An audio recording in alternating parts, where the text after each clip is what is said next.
I said to Jessica, I said, we are part of changing lives.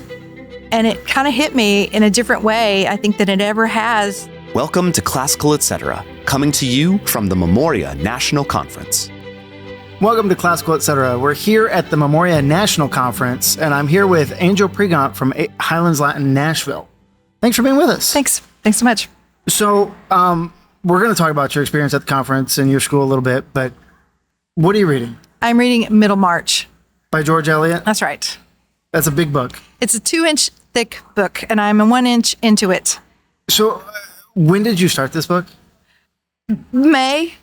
And I'm it's going July. I'm slow. I'm slowly reading it. That's a good pace for that book. Very slow. Okay. We just did an episode earlier on what our reading habits are. And so you have to, to have gone through half of that book, you have to have had some reading habits. I'm a slow reader. Okay. I'm a slow processor. But you've got some good habits, though. You probably reading every day? Oh, well, no. No? Okay. Enough to keep going. I'm reading enough to keep going, yes. Yeah, I'm reading. that's awesome. I usually have 2 or 3 things going at the same time. Oh, you're one of those readers. I do. I have a stack. So I recently finished a book about the Toastmasters organization. Oh. Yeah. So, I've always got a few things going. Okay. Yeah. All right. Well, and that makes you interesting. You have things to talk about. So we're here at the National Conference, and you have been leading, has it been for 10 years? How's that in Nashville? So Highlands Latin Nashville is about to enter the 10th year. Okay. So we've just finished our 9th year this past May, and we're going into our 10th year here in August. Hey, can you tell me a little bit about your school? Like what kind of families do you have? We have, we're hoping to have, I think, about 114 students enrolling this fall. That'll be our biggest year ever. We have grades K through 12. We usually average hiring around about 19 or 20 teachers every year. That's kind of steady for us.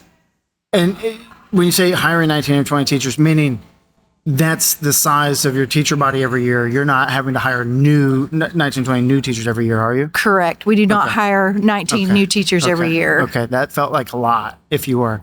Thanks for clarifying that. Yeah. But that's a good teacher body size. It is. So you can create a culture, you can create a community with that amount of adults there with the students. A lot of them have been with us 5 years or more. Okay. So that's really great to not have to onboard new teachers every year like that. Yeah. And your school it's a hybrid school, or 1 or 2 days a week? So we meet Mondays are for K through 12, and then on Thursdays it's 6th grade and up for math, science, logic, history. Okay. Yeah. What was your reason for starting a Highlands school? Well, my co-director, Jessica Phillips, and I realized the benefit that having peers to do this work alongside would be great for our kids as they grew older. My oldest are just a little bit older than Jessica's kids. Mm-hmm. And so I was seeing that they needed somebody to talk to about Cicero, and not a lot of their peers were studying Latin or Greek tragedies, and just how nice it would be to have some friends that were doing the same thing, but still have the flexibility of being a homeschooler. Yeah. So that's when we talked to you about starting Highlands Latin Nashville. Yeah, and you were the first Highlands Latin school started outside of Louisville and Indianapolis, right? Yes, I think we were. Yeah, I think you were the impetus of us saying we need to start a program where people could start their own Highlands Latin schools around the country. And so I don't know that I've ever visited your school when it's been in action. Maybe once, like 8 or 9 years ago. But so because of that drive when you started the school, you wanted a place for these students to come together and discuss. Is that like the majority of your, like say your literature class, the majority of what's happening on that day is discussion? It's a mix. Okay. It depends on the grade also. Mm-hmm. So the older students are able to interact more in discussion than the younger students. I would say it's a mixture of lecture and then reading aloud and discussion. So for example, I teach a 9th grade literature class. I read aloud, we pause, we discuss, read aloud a little bit more, pause, discuss. Okay. That's kind of how my class goes. Mm-hmm. But then we have another teacher who spends quite a bit of time in lecture, giving lots of background information on, she's she's she's just more knowledgeable than I am. And so she's able to give a little bit more. Yeah. And both formats have their pros and cons, but regardless, you've created this community where those students, they know they're not the only ones. I mean, when I was studying Latin with Cheryl Lowe as 3rd or 4th grade, I was a homeschooler and would come once a week, and I just thought everybody studied Latin because that was my bubble, right? That was, so now your kids and these students have this world in which everybody reads this kind of literature. Is the world they're growing up in. We're hoping to create a norm, a different norm. Yeah. Yep. Yeah. That's awesome. So do you have, here at Memoria, every once in a while, we around the new year, we start talking about what's your big thing you're going to do this year. We ask each person to think about a big thing that they want to do. What do you have a goal like that for the school? My personal goal for Highlands is to find a way to start delegating some of the administrative responsibilities for us with directors, to find some things that we can pass off to some other people so that Jessica and I can focus more on the things that only we can do. That's been a struggle for us over the years, is figuring out what we can delegate that still allows us to do our job a little bit better so that we're not doing everything. I would love to find a system for that and a way to do that. Yeah. Yeah. That's a hard thing to do. Right? Yeah. And especially when you put your heart and soul into creating a culture and bringing other people into that and keeping it what you want to be is a challenge. So, I mean, this whole journey you've been on, it's been alongside us at Memoria Press, and you've every year, I think, you've been at the conference here. So, what are like the biggest things you've taken away from either the conference, from Memoria Press?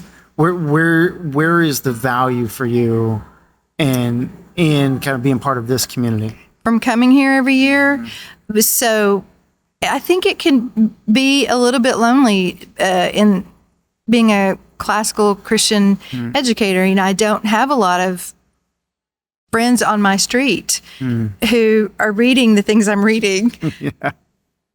Coming here is a place where I'm with people who understand why I value old books. Yeah. I'm around people who understand why I have some different views about education. So I remember the very first time I came here, distinctly thinking I found my people, and just how validating that was for me, because I didn't have my people going back home. So just knowing there were other people out there who cared about the same things and kind of thought the same way that I thought about things, that's what it does for me. Coming here sends me back home a little bit shored up in some of my beliefs.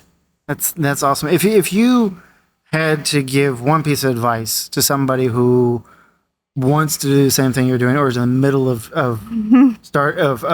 running a program for their community, what would you advise them to do? I think it's very easy when things are going wrong, when the wheels are coming off, to focus on everything that's going wrong, and very, very hard to focus on some things that are going well. It's, what we focus on tends to grow. So for example, like if we didn't focus on all the things they're going wrong, for example, your rent may go up, or you may have a discipline issue or a teacher issue. Focusing on those things can tend to start to take up too much mental and emotional space, more than maybe it should. It's hard to focus on all of the wonderful things that are going on. And so I would encourage someone to keep all of the little thank you notes that they might get from a student or a parent, and go back and read those. I've got a Ziploc bag with mine in them. Just read those, and it's a good reminder of all of the good that's going on, especially when it feels like everything is going wrong. Yeah. There really is a lot of good. The bad sometimes feels a lot louder than all of the many good things. Yeah, that's some great advice, and just from the years I've taught, and you walk away with, maybe it's just one or two thank you cards, maybe it's a whole boatload of them, but they're always very, very meaningful, and I kind of have them stack up on my desk, and they may be 5 or 6 years old, but it's very encouraging. It is. And because it's not an easy job. No. It's hard work. Is there anything else that you'd like to say before we conclude? It's a joy.